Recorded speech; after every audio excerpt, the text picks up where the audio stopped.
Foot, le miroir du football de la diaspora congolaise.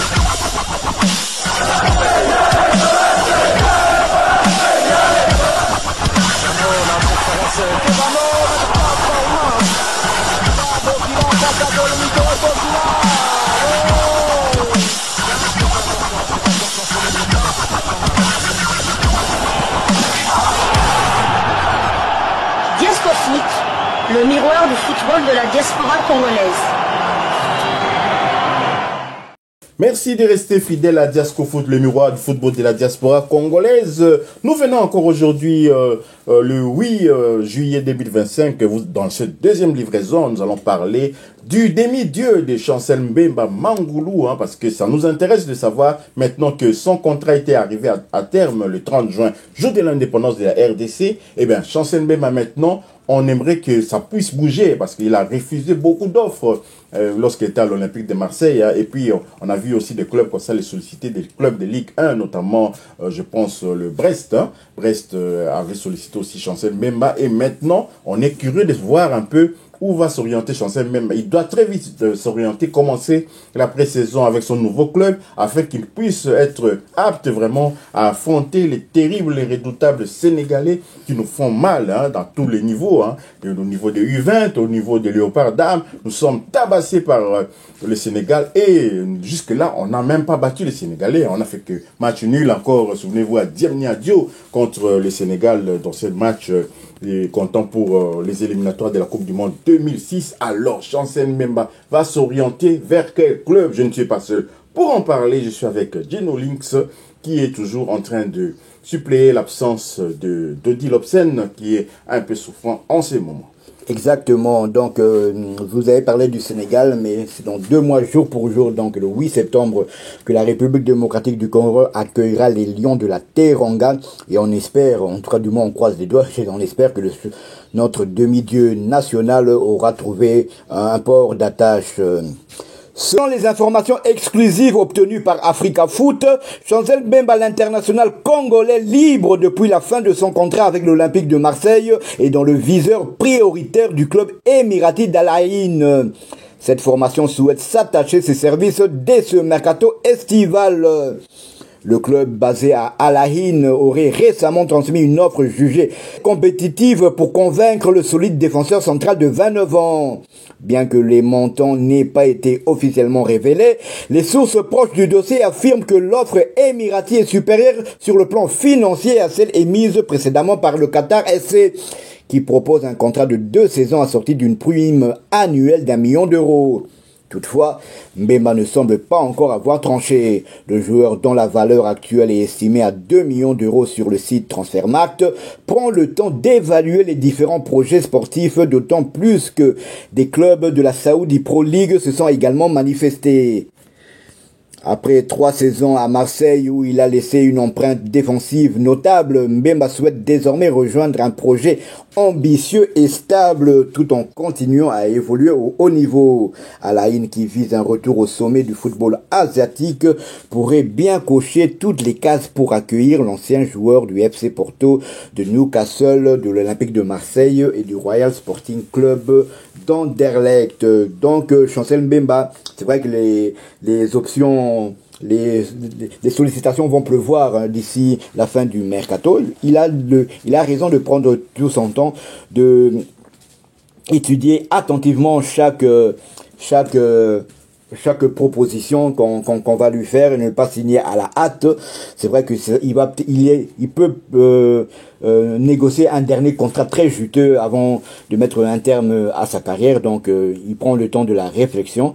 Mais moi j'espère secrètement encore le voir dans un club européen, parce que j'estime qu'il a quand même toujours, bien qu'il ait passé une année au placard du côté de l'Olympique de Marseille, qu'il a toujours sa place au haut niveau. Et je ne suis pas le seul à le penser. Il y a aussi Christian Nsengibebe, ancien sélectionneur de la République démocratique du Congo, qui connaît bien Chancel Mbemba. L'ancien sélectionneur l'entraîneur des Léopards se veut confiant sur l'état d'esprit du joueur, même si ce dernier est resté en tribune la saison dernière. Mentalement, il est fort, spirituellement aussi, car il est croyant. Ne pas jouer pour un club qu'il aime et qu'il respecte a sans doute été une épreuve pour lui.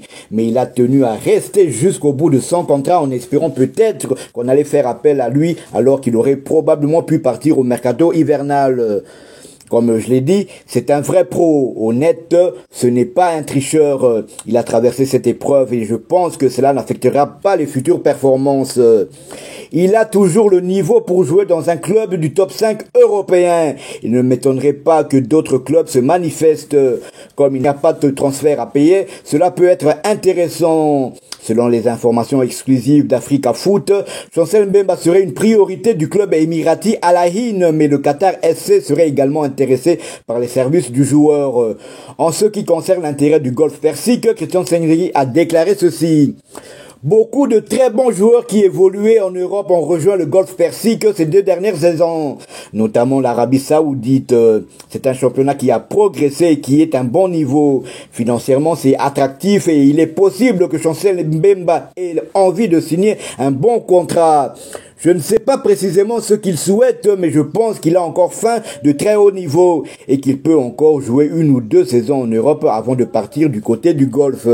Je le pense aussi. Je pense tout à fait comme Christian Tseng-Mbemba. Je pense que je pense que Chancel Mbemba a encore de quoi offrir à certains clubs européens, mais maintenant il faut savoir est-ce que financièrement il pourra se retrouver dans ces clubs. C'est là toute la question.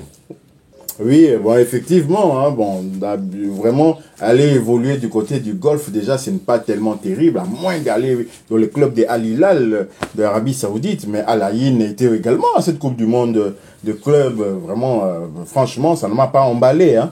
Et puis, on doit savoir que nous tendons vers la fin des éliminatoires de la Coupe du Monde. Nous tendons vers la CAN 2025, justement, au Maroc. Et on se doit d'avoir un défenseur compétitif, vraiment compétitif. Bien qu'il ait tenu la baraque pendant une saison sans jouer, mais quand même, si tu joues, parfois, en ne jouant pas, en s'entraînant dans un club de haut niveau, c'est mieux peut-être que d'aller jouer contre des adversaires quelconques, parce qu'à la Ain, c'est quand même grand, mais les autres clubs, je ne sais pas. Alors, Chancel Mbemba, pour nous, comme nous avons l'ambition d'aller en Coupe du Monde, j'aimerais quand même le voir encore dans les hauts niveaux. Hein. Il ne doit pas terminer sur une fausse note comme ça en Europe, quitter une saison sur le banc et puis partir directement dans le golf. Non, il peut encore apporter quelque chose dans un club de Ligue 1, dans un club du top aussi, pourquoi pas, même au Portugal, même qu'il fasse un bon choix, mais il faut convenir qu'il y a quand même Al Ain, pour les choix financiers, ça va être quelque chose pour lui. Hein. Il faut voir aussi l'avenir. Alors, dis-nous, Links, pour conclure ces sujets. C'est vrai qu'à la Ain, on l'a vu en Coupe du Monde des clubs, ils ont ramassé 2 casquettes, mais il faut, à leur décharge, à leur défense, c'était quand même contre Manchester City et la Juventus de Turin. Ils ont d'ailleurs battu l'équipe africaine du WAC Casablanca lors du 3e match. Bon, c'est vrai que personnellement, j'aimerais voir encore Chancel Mbemba 1 ou 2 ans. Je pense qu'il a encore l'envie et le niveau pour jouer dans un top championnat européen. Mais comme on le sait tous, l'argent c'est le nerf de la guerre. Donc Chancel Mbemba, je pense qu'il ira où on lui offrira le plus d'argent. Et je pense qu'on se dirige vers cette direction-là. Voilà, nous sommes arrivés à la fin de ces sujets. Hein. Merci de votre sympathique attention, hein, si vous avez aimé, merci de liker, merci de vous abonner à Diasco Foot parce que nous sommes les miroirs du football de la diaspora congolaise. Et n'oubliez pas d'activer la petite cloche de notification qui vous permettra de ne pas manquer les prochains numéros de Diasco Foot que nous mettrons en ligne. Diasco Foot vous dit au revoir.